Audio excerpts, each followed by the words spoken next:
Why Domino's are tipping their guests, are Starbucks suffering digital inertia, and what's going on with GrubHub deepening their ties with Hilton. That's all ahead on this week's Digital Restaurant.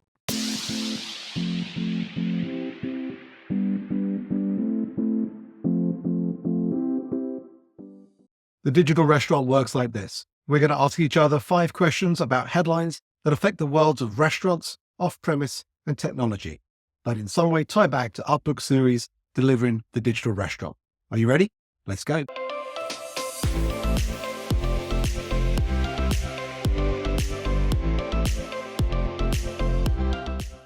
Happy Monday, Meredith. How are you?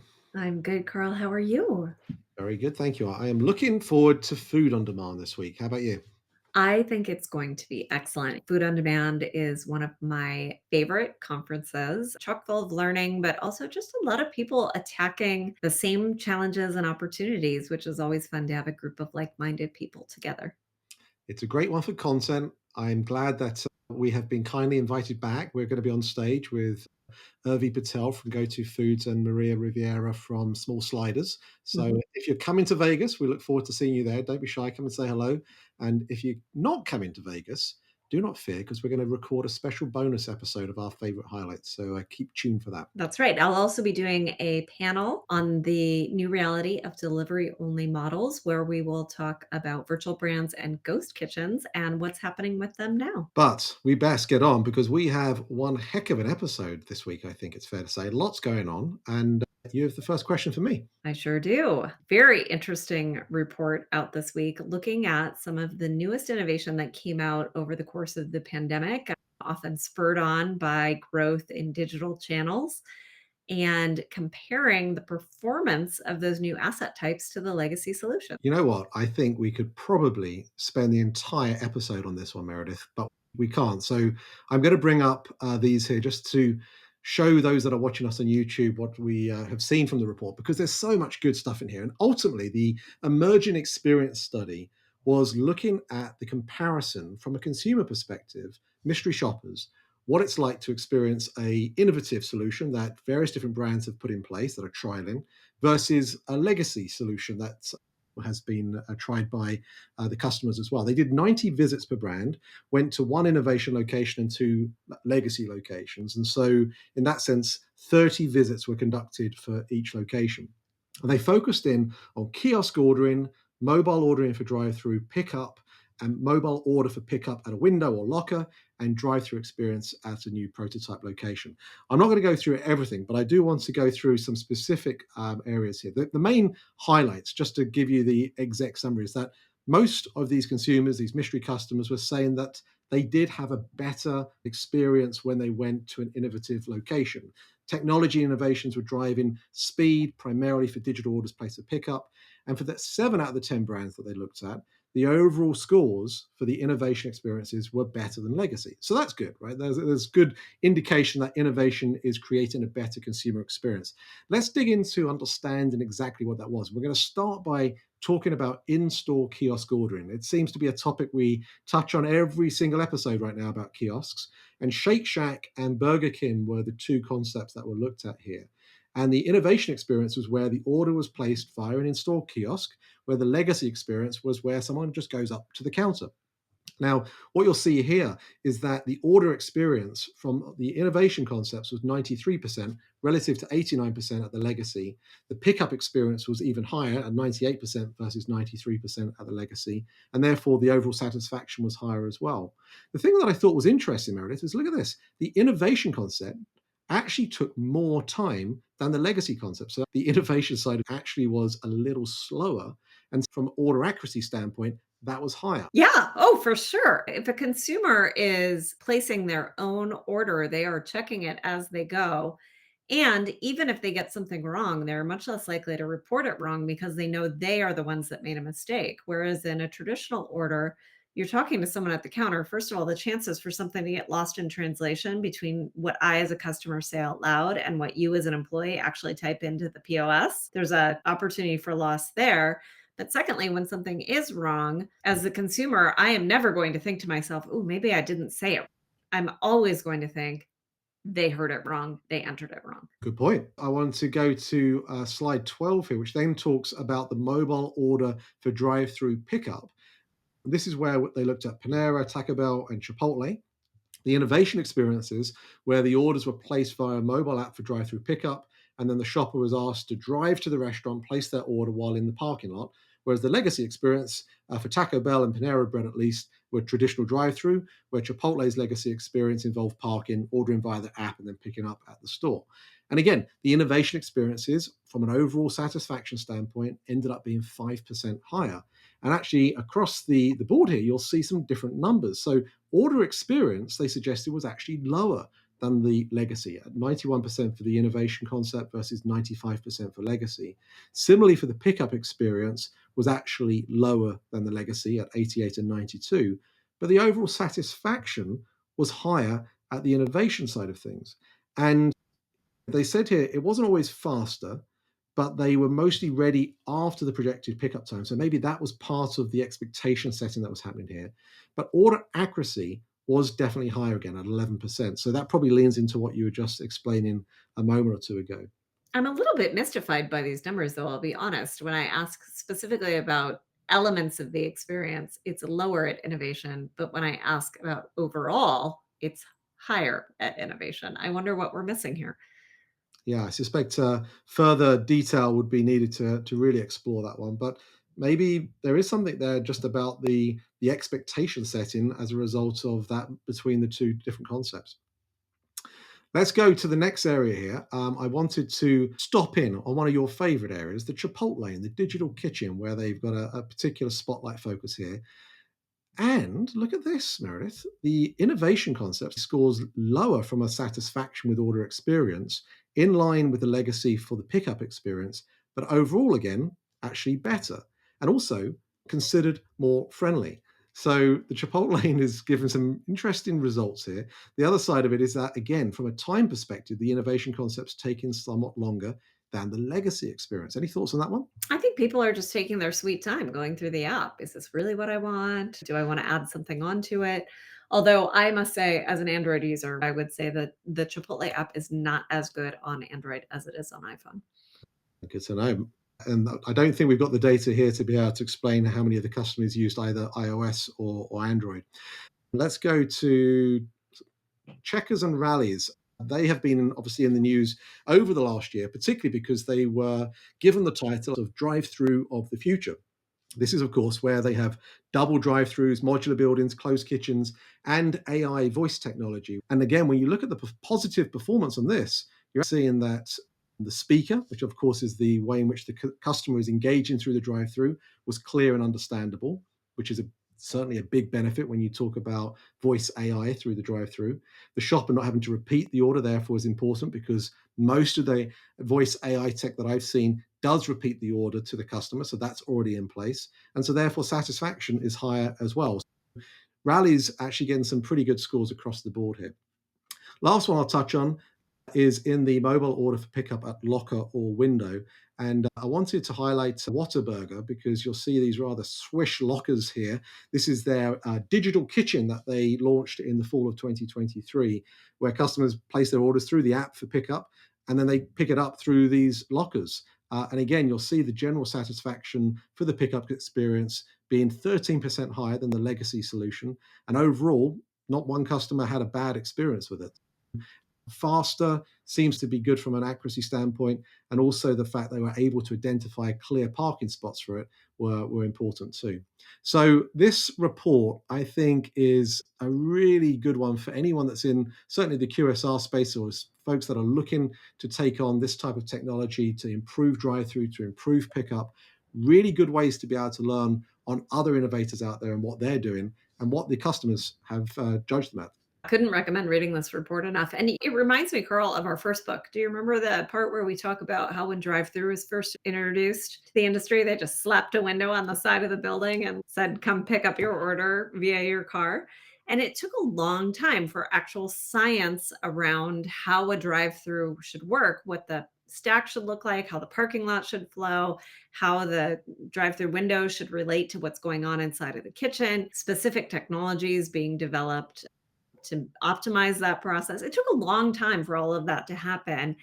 And I think what we're seeing in this digital on demand pickup and delivery space is that we're still in the front end of that with everyone trying different things to figure out what exactly is the unique combination of things that create a great experience. And in this report, I think we're starting to see what some of those things might be. Okay, question two. We've also been listening to a little webinar which Andrew Costage over at Medallia was hosting earlier this week, where Medallia have done some deeper studies into the ideas of personalization. But one of the aspects that caught my attention from this, Meredith, was the fact that perhaps it's being held back by budgetary constraints. And therefore, there's a question mark as to are restaurants and other providers of personalization truly seeing the value of what it can mean to restaurants for having personalized services. What was your take on this one? There's a little chicken or egg there, right? In this report, the very first thing I noticed was that restaurants were rated worst by consumers in terms of personalization. Percent of customers rating 9 or 10 on a 0 to 10 scale in terms of like how much personalization is occurring. In healthcare, it was as high as 38%. And then restaurant was down at the bottom, only 21% of customers rating a 9 or a 10. Then what I thought was really interesting is when you peel back the onion of what exactly does that mean? Like, what are they looking for in personalization? The report goes into some specific aspects of personalization, and one of them is customizable products. Restaurants really excel at this, right? All of the ordering interfaces have different modifiers you can put on things. You can take off onions, you can add extra ketchup. I think restaurants are very good at that one, and that can't possibly be what customers are thinking of when they're imagining personalization with restaurants and then rating them so low. There are many other steps in the journey, and you can be personalized all the way along. So whether it's upfront in the marketing and pulling people in terms of what messages you're giving them, what offers you're giving them, whether it's once they get to that menu, do they see an actual personalized menu? We've talked many times about Amazon being what we imagine restaurants will become over time, where my Amazon page is not the same as your Amazon page. But I would bet if you and I both went to Starbucks, our page would be the same. And they're considered a leader here, right? So restaurants have a little ways to go on that dimension. I wonder whether folks get sometimes confused by the term customization and personalization, right? And where do those expectations come up most prominently? Are they at the point of purchase? Are they before the point of purchase, a day or two before? That's the challenge with personalization is it's not just personalizing it to you as an individual, it's actually personalizing it to the time and situation as to when you're thinking about food. So then specifically as it relates to your question about budget, I think we could ask ourselves, are restaurants maybe not seeing the full benefit here because they're not spending as much money on this? I think we see that customers want personalization. The brands across industry, according to this report, that are investing in personalization are seeing higher growth rates. It's probably worth doing. And I think a lot of the reason that we see higher check on digital channels like kiosks and apps is that the offers are a little more customizable and personalized. But if restaurants aren't spending the money to get there, are they ever really going to see that benefit? All right, here's one for you, Carl. GrubHub is deepening their ties with Hilton. These are two brand names that we do not often talk about here on the digital restaurant. So, what is happening? Before I tell you what's happening, Meredith, let's go back to a stage that we shared last year with Cornell. And I think a certain Meredith Sandham was sharing some views that she had about what it means to be someone that goes to a lot of hotels and experiences the opportunity of room service. I am a million-mile flyer on two different airlines. I've spent a disproportionate amount of my life living out of a hotel room. And I will tell you that I have not ordered in-room dining in probably 7 years, right? Like, I think the consumer is changing because you have the availability now to get anything you want via DoorDash or Uber Eats. Why would you be restricted to the menu that's on the in-room dining? I imagine that many hotels are seeing my personal consumer behavior writ large on in-room dining trends. And yet, I think hotels have a fantastic opportunity to create that experiential dining and to use that same kitchen capacity and that same space to bring people out of their rooms. There you were last September saying that. And of course, GrubHub and Hilton now have come together and started working with Home to Suites, which is part of the Hilton family. And they've enabled a seamless interface for guests staying at their extended stay hotels. And Rob Dela Cruz, who's the VP of on-site hospitality at GrubHub, said digital platforms can simplify the search for dining options when guests are on the road. Makes sense, right? You were just explaining that from your perspective. And what they've done here in building this relationship with Hilton is that they've been able to dot these QR codes around the hotel. And those codes basically tie back to the location of the hotel. So that part of the process is simplified. Think about the last time you were away from home and you ordered through a marketplace. You have to find the address, you have to type it in. It's a bit of friction, right? When you have to change the address. So therefore, if you've got these QR codes that create that link all the way through to Grubhub that know the address straight away, it's simplifying that process. Also, what's interesting is that they're giving the guests that choose to go through that particular profile then a month free on Grubhub Plus, which is their delivery subscription platform. Why does Hilton do this? First of all, note it's home to suites, right? They offer kitchens in their suites, and so they're expecting their guests to basically cook, not necessarily eat at their restaurants. I doubt many of them actually have restaurants in them. So they're either cooking or they're eating out when they're staying at this particular hotel brand. And I think even those restaurants that do still have a level of a food and beverage operation within them, they're probably seeing declining volumes for the same reasons that you mentioned on the video. But for the forward-thinking F&B executives in Hilton or in Marriott, I guess they must also be asking themselves, how are they going to use their kitchen capacity to not just service the guests in their hotels, but those that live within 2 or 3 miles of the hotel? Because if you can increase the volumes and the revenues by widening your access to different eaters, then perhaps you can reinvest into better food, which then may get you to have better opportunities for people to actually order room service in the future. Of course, this does suggest about virtual brands. Are they really what I should be thinking about? And part of that is probably because of the marketing aspects that are involved in making virtual brands successful. But the Wow Bows of this world, the Franklin Junctions, where they source known brands and are able to service them out of kitchens, that could be a potential option for how Hilton can utilize excess kitchen capacity. Or if they perhaps wanted to go alone and they wanted to develop concepts of their own, they could perhaps then think about how do they tap into that wider database of loyalty customers? Because you're not necessarily having to stay at a Hilton, but you might be living 2 to 3 miles away from a Hilton property. And so therefore that gives you a leg up relative to many other restaurant brands out there to be able to target them through the app, through the customer information that they have about them. So Hilton, heck, Marriott, you can have that one for free from me. I think that's a great idea, Carl. Wow. You're just going to give that away? You heard it here first, guys. If you see it out there, let me know. Okay, so we're often asking you, Meredith, to provide a view on the marketplace results or technology company results. This time, we're going to ask you to reflect on both Starbucks and Texas Roadhouse that have had different reports, I think it's fair to say, this week, different outcomes. What are your reflections on both of them? These are absolutely a tale of two cities. When we look at what's happening with Starbucks and Texas Roadhouse, let me just go through their numbers. Starbucks saw a same store sales decline of -3%, while Texas Roadhouse saw an increase of 8.7%. At Starbucks, that was made up of a 4% check increase and a 7% transaction decline. Now, check increase could be them taking price. That could be consumers buying larger things or more items per order. We don't know. They didn't specify. And whereas at Texas Roadhouse, it was pretty balanced between 4.9% check increase and a 4.3% transaction increase. Now, Starbucks, let's start with that one. They blame order to delivery times, which I think is fascinating. And it is certainly true that we see in Chipotle, they've talked over and over again about how their transaction growth can really be attributed to their service speeds. It's incredibly important in the industry. So I don't want to deny that. But I think it's very interesting that they focus in on the order to delivery times. And specifically, they said they're seeing more cart abandonment due to slow service time. So I want to just look a little here at I'm going through the ordering process, getting myself a cappuccino, don't see an order time on there. And I need something else. What should I get? How about a sandwich? Yeah, pick one of those out. Egg wrap, that looks good. No delivery time still. Add that to my order.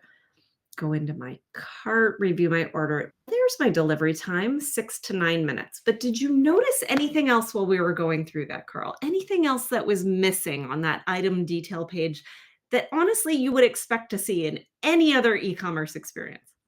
I have a feeling you're going to tell me. The price. The price of the item is not on the item detail page, which is amazing. You don't see it until you get to the cart.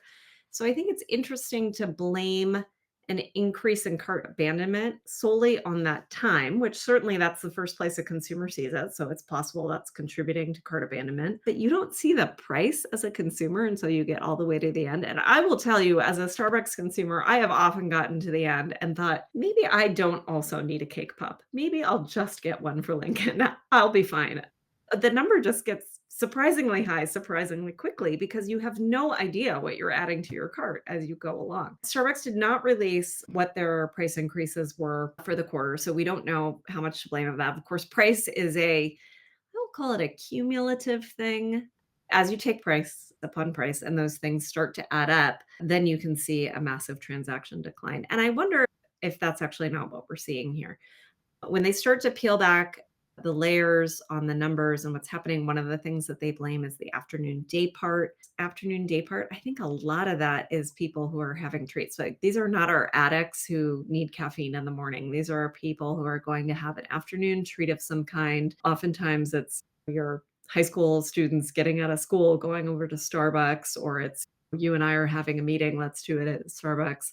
Something that maybe we don't deem as critical to our daily lifestyle as that morning jolt of caffeine. So you could see how you could definitely blame price there, that people would start to pull back in that day part. Meanwhile, Texas Roadhouse, they actually told us how much they took, 2.2% here in the quarter. So that could be one of the things that's contributing to doing well. But the other thing they talked about was rolling out their digital kitchen. They've now done conversions in 30% of their kitchens. This digital kitchen is a KDS that manages timing between all the different items. They said it makes their kitchen calmer, but I'm guessing it also makes the consumer experience much better, helps them with table times, all of those types of things. So here we see the inverse of what Starbucks is saying, where Starbucks is saying their service times are slowing down. We've got a brand that's really investing in technology in back of house that's most likely helping their service times get. I want to take a moment here, though, to point out Texas Roadhouse really is an outlier to see that a 4.3% transaction increase. And we'll pull up one more chart. It's been over a year that transactions in the restaurant industry have been negative. This is thanks to Guest FM, this data coming out. Same store traffic has been below that zero line for over a year. Actually, if you take this data back even further into 2022, same thing. And this, of course, is all happening against a backdrop of ongoing price increases.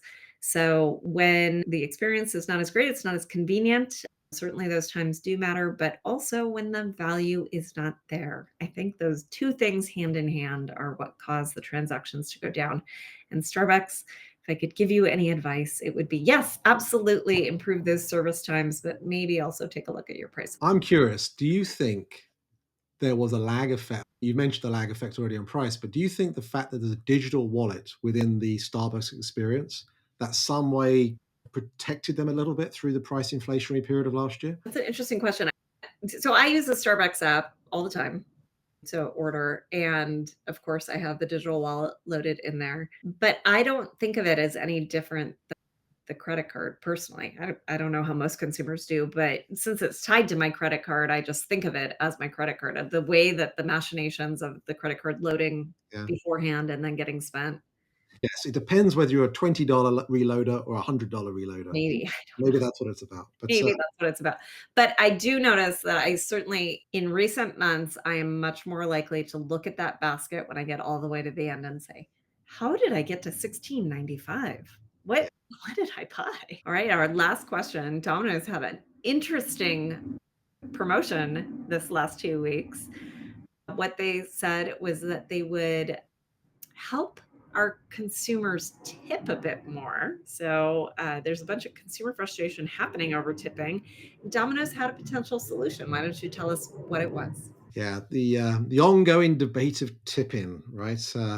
what restaurant business owners have relied upon to shoulder the burden of costs, I think, in running their business when it comes to labor, of course.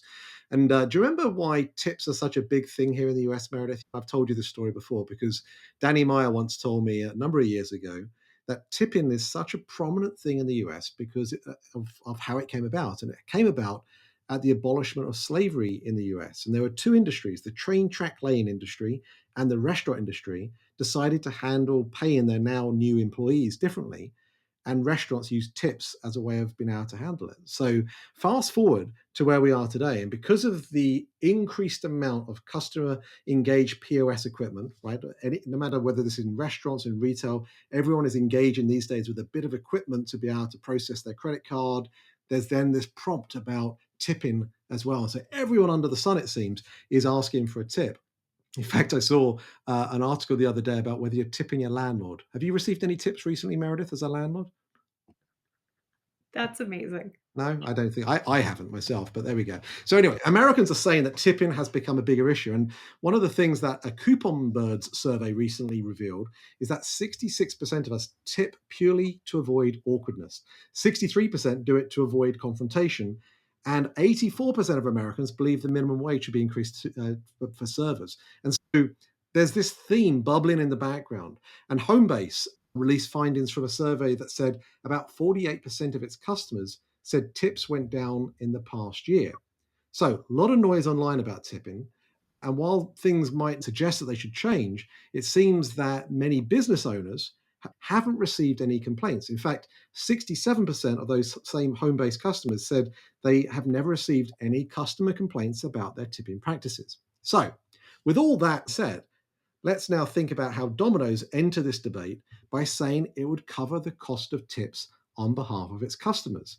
Anyone who places an order online and leaves a tip of $3 or more will receive a coupon worth $3 that can be used in the following week for another online delivery order of $5 or more. Now, I think this is brilliant because clearly it's a trip frequency driver, a topic that gets the attention of everyone, and something that can be seen to be playing a positive role in addressing consumer sentiment. So the company has had a lot of success with this type of mechanic in the past. Do you remember, Meredith, I think it was a year or two back, they said that they would reward customers for opting for carryout, right? So they would give a coupon if you chose to pick it up yourself as opposed to having it delivered. So I think they're playing into that same kind of sentiment. The fact that customers are clearly watching what they spend. Clearly, there's some frustration around tipping, but they're using it as a marketing mechanic to be able to drive order frequency at the same time. I think it's another great marketing move by Domino's. That also helps them solve their continual problem with drivers, right? They've really struggled on the driver front. And I think this is yet another way. The first way was you don't need a driver if a customer picks up. But the second way is, well, can we get the drivers paid a little bit more? We have covered a lot in, what has it been, half an hour or so? But as always, we thank you for those of you that share your thoughts about what we should cover, for those people that send us reports, information that they've been receiving about what's happening in the industry. We thank you. We appreciate you. For those of you listening, please give your views below. What do you think about the tipping controversy? Where do you think Texas Roadhouse goes from here? What would you do if you were the Starbucks CEO? Lots of things. Similarly, are you going to order room service? Where do we end with this one, Meredith? Lots for people to think about. Thank you for listening. We look forward to seeing you again soon, and we'll see you at Food on Demand if you're joining us. The Digital Restaurant Podcast is available for you to follow and subscribe wherever you listen to your podcasts. Watch us, rate us, and subscribe to The Digital Restaurant on YouTube, and follow along on all our social media digital restaurant channels. Thanks for listening.